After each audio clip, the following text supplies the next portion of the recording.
Biochemistry.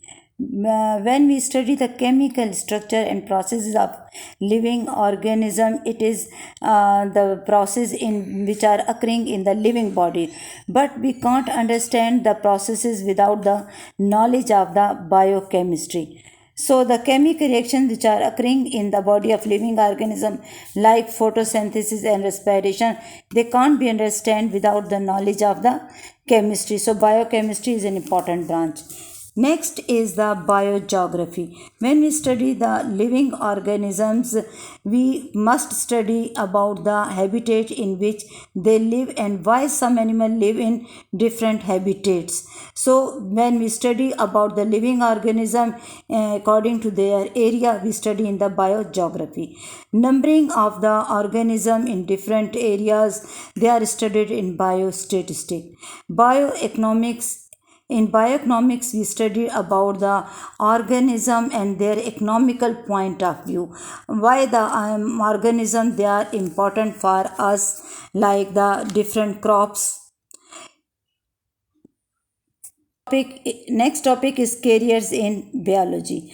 When we study the biology, we can adopt different fields like medicine and surgery, fisheries, agriculture, animal sciences, horticulture, forestry, and farming. You know that medicine and surgery in this field, we diagnose and treatment of the human disease as a medical doctor and pharmacist in fisheries, the profession related to the production of fish, which is the main food of the living organism.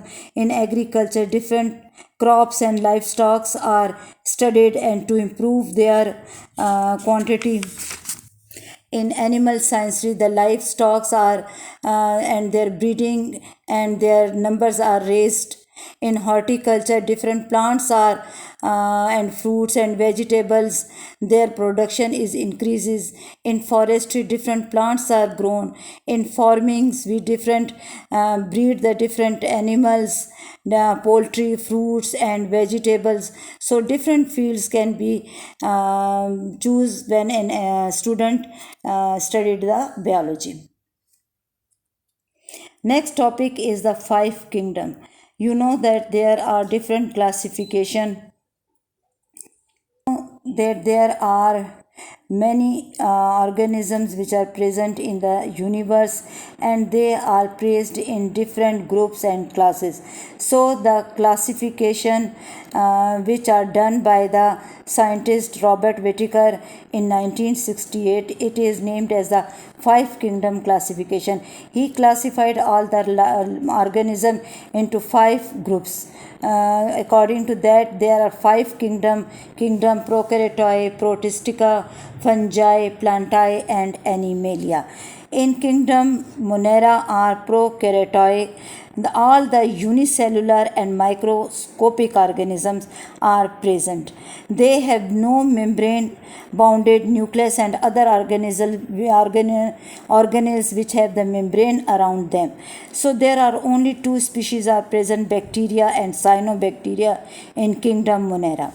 In kingdom Protista, the organisms which are present, they are very small and having difference with the organism of other eukaryotic organism. In kingdom Prokaryote, only the prokaryotic organisms are present and the eukaryotic organisms are present in the remaining four kingdoms. So they are the eukaryotic simple organisms. They usually live in aquatic habitats, algae, protozoans, and other slime molds. They are the examples of the kingdom Protista. In kingdom Fungi, all the organisms which are present, they are the eukaryotic and multicellular. They are not the unicellular. Their cell wall is made up of chitin. It is a main character of the kingdom fungi, and they are heterotrophic. Heterotrophic means they can't prepare their food. Example is a mushroom, mold, puffballs, and yeast. Next is the kingdom Plantae. In kingdom Plantae, all the multicellular and eukaryotic organisms they are present, and as the name shows, Plantae, they are the plants, so they are autotrophic. Autotrophic mean they can prepare their food. Example is Brassica, mulberry, pinus. All the plants they are present in the kingdom Plantae. Last is the kingdom Animalia. In kingdom Animalia, all the multicellular and eukaryotic organisms are present. They are the animals. Their cell have no cell wall and centrioles, and they are of two types, vertebrates and invertebrates. Vertebrates mean they have the backbone and internal skeleton, and invertebrates mean they have no backbone or internal skeleton. Next topic is the Muslim scientists and their contribution. There are few Muslim scientists which are mentioned in the book, and their contribution is their books, mainly their books and their professions in which they make a contribution. So first is the Jabir bin Hayyan. Jabir bin Hayyan studied the plants and animals and wrote down two books, Al Nabatat and Al Haywan. He was also an astronomer, pharmacist, physician, philosopher, and engineer of that time. Abdul Malik Asmai.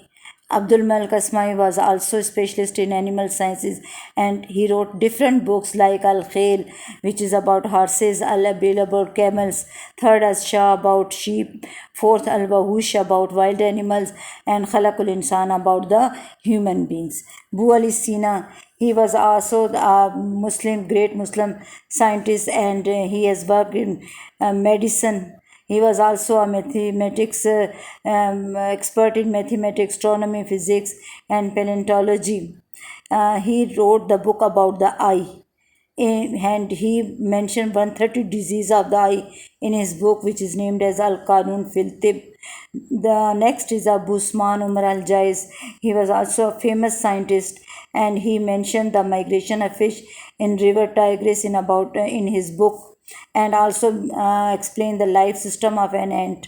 Al Farabi, he was also wrote down two books like which is one was Al Nabatat and other is a Kitabul Hewanat. Abdul Qasim Al Zahrawi, he was as he was famous for the surgery. He was great Muslim surgeon, and his famous work is the removal of stone from urinary bladder. Ibn al-Haytham. Ibn al-Haytham was expert in ophthalm. Next is Ibn al-Haytham. Ibn al-Haytham was an ophthalmologist. He corrected the Greek concept of vision as retina is a seat of vision. It means he was the first person to explain that the vision is possible due to the retina, and this was explained in his books, which is the Kitabul Manazir and Mizanul Hikmah. Ali bin Isa. Ali bin Isa was also a specialist, and in his book he described the structure, function, and disease of the eye. Ibn Nafis was the first person which described the circulation of blood in a human body.